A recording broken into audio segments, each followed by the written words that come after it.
How to activate Halifax Debit Card. Hello and welcome back to our channel. In this video presentation, I'll show you on how to activate your Halifax Debit Card quickly and easily.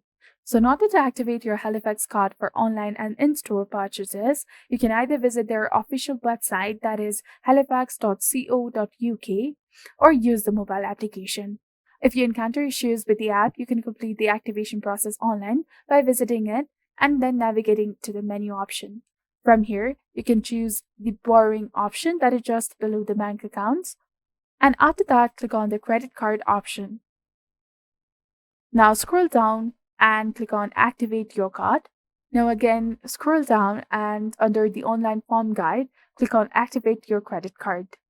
You will then need to provide your card number, date of birth, and card expiry date to complete the activation.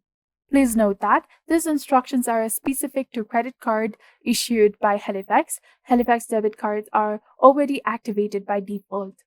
If you encounter any issues with your debit card activation, please contact the customer support for the assistance. So I hope this guide helps you to activate your Halifax card. If you found this video informative, please like, share, and subscribe for more tips and tutorials. Thank you for your viewership and support. See you in the next one.